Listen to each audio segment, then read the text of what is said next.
اس میں ملوث نہیں تھے، لیکن انہیں گرفتار کر لیا گیا کیونکہ وہ نازی مخالف ایک ممتاز شخصیت تھے۔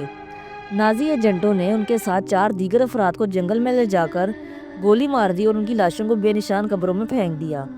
آڈری ہیپبرن اپنے چچا کو اپنے والد کی طرح پیار کرتی تھی اور ان کے قتل سے وہ ٹوٹ گئیں۔ میڈزن نے بتایا کہ ان لوگوں کا مارا جانا ایک قومی واقعہ بن گیا، ڈچ لوگوں کو مشتعل کر دینے والا واقعہ بن گیا۔ اگرچہ ان کا خاندان خوشحال اور مراد یافتہ تھا، لیکن نازیوں نے ان سے خوراک اور وسائل کو دور کر دیا، جس کی وجہ سے وان ہیمسٹرا کے خاندان کو فاقہ کشی کی نوبت رہنے لگی۔ جب آڈری ہیپبرن 15 سال کی ہوئیں تو انہیں حکم دیا گیا کہ وہ نازی کلٹ اور کامر یعنی فنکاروں کی یونین میں شامل ہو جائیں یا پھر عوامی طور پر رقص چھوڑ دیں۔ انہوں نے عوامی سطح پر پرفارم کرنا چھوڑنے کا انتخاب کیا۔ رقص اور آرٹ کے متعلق اپنی ماں کے جذباتی لگاؤ کے بارے میں ڈوٹی کہتے ہیں کہ رقص کے ذریعے وہ خواب دیکھ سکتی تھیں، اڑان بھر سکتی تھیں اور اس کے ذریعے وہ دنیا کے سارے رنج و غم کو بھول سکتی تھیں۔ آڈری ہیپبرن نے بند کھڑکیوں والے کسی محفوظ گھر میں صرف ایک موم بتی کے ساتھ رقص کیا تاکہ ان کا پتہ نہ چل سکے۔ جب وہ پرفارم کر رہی ہوتی تو صرف ایک پیانو بہت مدھم سروں میں بجایا جاتا، لیکن ان کے پرفارمنسز پر تالیاں نہیں بج سکتی تھیں۔ شو کے اختتام پر مزاحمت کرنے والوں کے لیے رقم جمع کی جاتی۔ 1944 کے موسم بہار میں آڈری ہیپبرن نے ایک ڈاکٹر ہینڈرک ویزرٹ ہوف کے معاون کے طور پر رضاکارانہ خدمات انجام دینا شروع کیا۔ وہ ڈاکٹر مزاحمتی گروپ کے رکن تھے۔ اگرچہ آڈری ہیپبرن کی والدہ کو بڑے پیمانے پر نازیوں کے ساتھی کے طور پر دیکھا جاتا تھا، لیکن ویزرٹ ہوف کو نازیوں سے چھپنے والے ہزاروں لوگوں کے لیے مدد کی اشد ضرورت تھی۔ ایسے میں انہوں نے آڈری ہیپبرن پر بھروسہ کیا اور انہیں اپنی ٹیم میں شامل کیا۔ 17 ستمبر 1944 کی بات ہے جب آڈری ہیپبرن چرچ میں تھیں کہ اچانک حمدیہ ترانے میں انجنوں کی آواز سے خلل پڑنے لگا۔ وہ باہر نکلیں تو دیکھا کہ آپریشن مارکیٹ گارڈن شروع ہو چکا ہے۔ اس کے تحت اتحادی افواج نے دریائے رائن پر پھیلے ہوئے 9 پلوں پر قبضہ کرنے کا منصوبہ بنایا تھا۔ انہوں نے دیکھا کہ آسمان سے اتحادی افواج کے ہزاروں دستے پیراشوٹ کے ذریعے اتر رہے تھے۔ بدقسمتی سے نازی ٹینک وان ہیمسٹرا کے گھر کے سامنے سے گزرنے لگے۔ آڈری ہیپبرن اور ان کے خاندان کو اس دوران تہہ خانے میں چھپنا پڑا اور یہ لڑائی 9 دنوں تک جاری رہی۔ جب وہ 9 روز بعد اپنے گھر کے تہہ خانے سے باہر نکلے تو انہیں یہ خبر ملی کہ نازیوں کی جیت ہو گئی ہے۔ انہوں نے ایک عمارت سے چیخیں سنی جہاں نازی انتقامی کارروائیاں کر رہے تھے اور ڈچ مزاحمت کے ارکان کو تشدد کا نشانہ بنا رہے تھے اور انہیں قتل کر رہے تھے۔ جب جرمنی کی طرف جانے والی اتحادی فضائیہ کو ہالینڈ میں ہنگامی لینڈنگ کرنا پڑی تو ویزرٹ ہوف نے آڈری ہیپبرن کو ایک کوڈ ورڈ کے ساتھ ایک برطانوی پیراشوٹر سے ملنے کے لیے جنگل میں بھیجا اور ان کی جراب میں ایک خفیہ پیغام پہنچایا گیا۔ برطانوی فوجی سے ملاقات کے بعد جنگل سے باہر نکلتے ہوئے انہوں نے ڈچ پولیس کو قریب آتے دیکھا۔ وہ جنگلی پھول توڑنے کے لیے جھک گئیں اور پھر دلربائی انداز سے ان پھولوں کو پولیس کو پیش کر دیا۔ وہ ان کے انداز سے مسحور ہو گئے اور ان سے مزید پوچھ گچھ نہیں کی۔ اس کے بعد وہ اکثر مزاحمت کے لیے پیغامات لے کر جانے لگیں۔ ڈوٹی کا کہنا ہے کہ وہ اس بات پر بہت زیادہ یقین رکھتی تھیں کہ اچھائی اور برائی کے درمیان کشمکش جاری رہتی ہے اور آپ کو اس میں سے ایک کا ساتھ دینا پڑتا ہے۔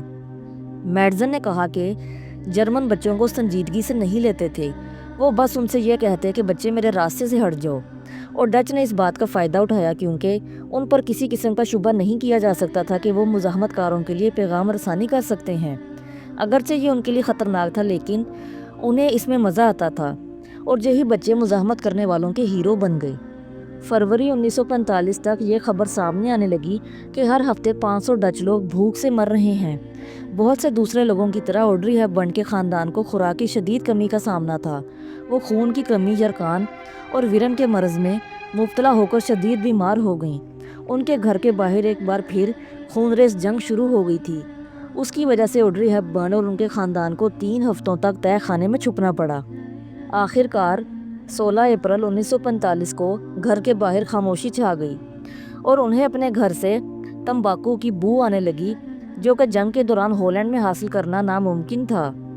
انہوں نے تہہ خانے کے زینے چڑھ کر دروازہ کھولا تو انہوں نے اپنے گھر میں 5 کینیڈین فوجیوں کو سگریٹ پیتے اور مشین گنوں کی نال ان کی طرف کرتے ہوئے دیکھا۔ فوراً ہی وہ ان سے انگریزی میں بات کرنے لگیں۔ ایک نے چیخ کر کہا، ہم نے نہ صرف ایک شہر کو آزاد کرایا ہے بلکہ ایک انگریز لڑکی کو بھی آزاد کرایا ہے۔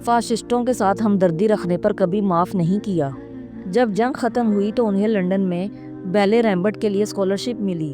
اگرچہ وہ باصلاحیت تھیں لیکن غذائیت کی کمی کی وجہ سے ان کے جسم کو مستقل طور پر نقصان پہنچا اور ان کے پاس بیلے ڈانسر بننے کی صلاحیت نہیں رہی۔ اس کے بعد وہ ویسٹ اینڈ تھیٹر اور دی لیونڈر ہل موب جیسی فلموں میں چھوٹے کرداروں کے ساتھ اداکاری کی طرف متوجہ ہوئیں۔ 1953 میں انہیں رومن ہالیڈے میں پہلا مرکزی کردار ملا۔ یہ ایک زبردست تنقیدی اور تجارتی کامیابی تھی اور اس فلم کے لیے انہیں آسکر کے ساتھ ساتھ ایمی، گریمی اور ٹونی ایوارڈز سے بھی نوازا گیا۔ اپنے پورے کیریئر کے دوران انہوں نے خیراتی کاموں کو جاری رکھا اور یونیسیف کی خیر سگالی کی سفیر کے طور پر بھی کام کیا۔ آڈری ہیپبرن اپنے زمانے میں فوٹوگرافروں کی مقبول ترین شخصیات میں شامل تھیں۔ 1993 میں وہ اس دنیا سے چل بسیں۔ میڈزن کا کہنا ہے کہ جنگ اور ہر اس چیز نے جس سے وہ گزریں اس نے آڈری ہیپبرن کو بہت اعلیٰ مقام پر فائز کیا۔ ان کے پاس اتنا تجربہ تھا کہ وہ خود کو ان مختلف کرداروں میں ڈھال سکتی تھیں۔ ناظرین کرام، ہالی ووڈ اداکارہ آڈری ہیپبرن کے بارے میں یہ تو تھی میری آج کی ویڈیو۔ آپ کو میری آج کی ویڈیو کیسی لگی مجھے کمنٹ سیکشن میں ضرور بتائیے گا۔ میرے چینل پر آنے کا شکریہ۔